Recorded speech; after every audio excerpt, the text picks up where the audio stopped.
Now, one of the more imaginative responses to the concrete jungles town planners oblige people to live in has been the development of parkour. It's a sort of athletic urban pedestrianism, and if you've seen youths running and leaping and landing in breathtakingly skillful ways on the library steps or around the bus station, they may well be practitioners. For me, alas, athletic urban pedestrianism means carrying a six-pack up the stairs of a double-decker.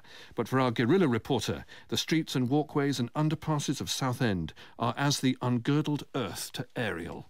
Mind your backs. I'm Bradley Moss, I'm 21 and I'm secretary to the British Parkour Coaching Association, and I also run Southend Parkour, which is a community for people around Southend and Essex that are interested in parkour.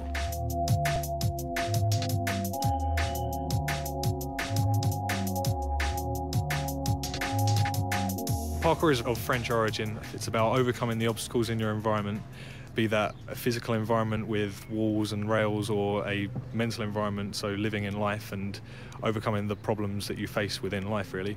Videos and TV documentaries such as Jump London, Jump Britain, they show the same kind of movements that parkour involves, but they also incorporate free running, which is another area of movement which involves stylistic movement, so things like acrobatics and flips and somersaults, which don't obviously fall in line with efficient and effective movement, which parkour is about. Parkour gave me a real opportunity to develop personally, as opposed to, you know, with skateboarding, which I used to do. It was all about doing things for videos and wanting to get sponsored and things, whereas parkour had a lot more freedom through that, and it's about practicing what you personally need to improve on. And so, you know, coming up to 3 years later, I'm still doing it and still practicing. And just being able to move around and duck down under things and being able to crawl and move on all fours is important. I enjoy spaces where there's lots of dense things and where I can move, you know, go under, over, between, ways of moving that challenge me directly. I do enjoy developing creative movement, but not to the extent of doing stunts and acrobatics. I prefer kind of low down things, rolling and things like that, which are simplistic movements but can have a more direct carryover into life. You know, should you fall down or should you be sitting down and somebody wants to chase you, you need to be able to move from sitting down position. So, you know, putting yourself in an uncompromising position and setting yourself a goal or a challenge to get to a certain place. Things like this, or a simple rail, there's lots of ways of overcoming those. I mean, a simple vault, which you would work on, you've got to obviously check your environments and check how sturdy they are first of all, so you're not going to injure yourself. So 2 hands on top, bringing 1 foot up to the side and stepping through with the other leg, it can make a big difference to getting somewhere. In general, for safety reasons, it's good to be practicing in groups. Personally, I stay away from large groups because things end up revolving around what people watching and people not able to move because there's maybe too many people in an area. It's also quite intimidating to the general public if there's a large group of young people. So keeping a smaller groups and being respectful to the people and being wary of people around, so making sure we're conducting ourselves with respect to be representing parkour accurately and safely, really.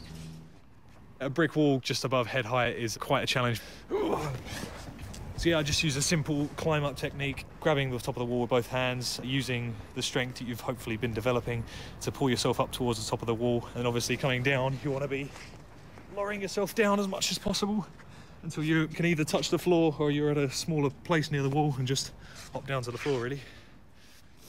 At first, it's something you tend to go out to do, and then through the practice and through general understanding and progression, these movements become more and more natural, and that's what we should be aiming for. To be able to run and hunt and chase, these were the kind of things we would have had to have been able to do hundreds and thousands of years ago, and it's a shame that we've lost those kind of skills. If I'm trying to get somewhere, there's lots of movements I kind of incorporate, as opposed to me being channeled into ways that are designed to go down, so you must go down these steps or you must walk around these rails. You can go over and save a few seconds, a few minutes, or a lot of time in your life, which we're never going to get back. So if I wanted to go to the shops, I'll probably run down there, grab my stuff and hold the bag in a challenging way on the way home, so balancing something or holding up with my arms fully bent, so I'm working my biceps and things like that. Just little challenges that you can be in control over into everyday life. Starting down nice and low and seeing how you can shift your body weight and how you can start moving through where you are, trying to find a way up. Fell down. The British parkour community is fairly extensive. It's grown very rapidly over the past few years through the internet. But for anyone that's wanting to do these kind of things or thinking it's all about aesthetic movement, it really isn't. You know, a leopard crossing a river and it's the way it moves, people think, oh, it looks beautiful, but the leopard's not thinking, you know, I want to make this look beautiful. It's because it's a natural movement to it and it's practiced those things. And through practice and through natural movement, things look beautiful. So the beauty of the movement are only a product of the training you put into it, really. I swear I got my foot up there, I can't reach it now.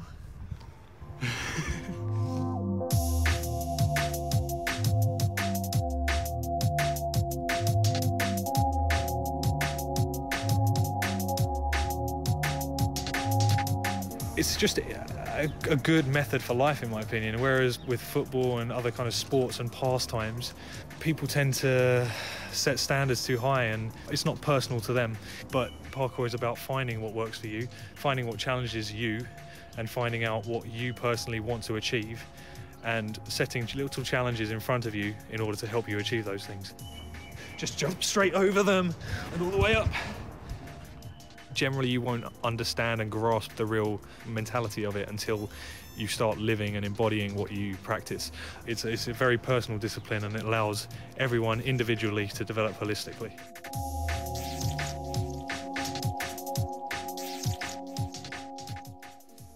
Well, that was Bradley Moss leaping gazelle-like across the built environment of Essex.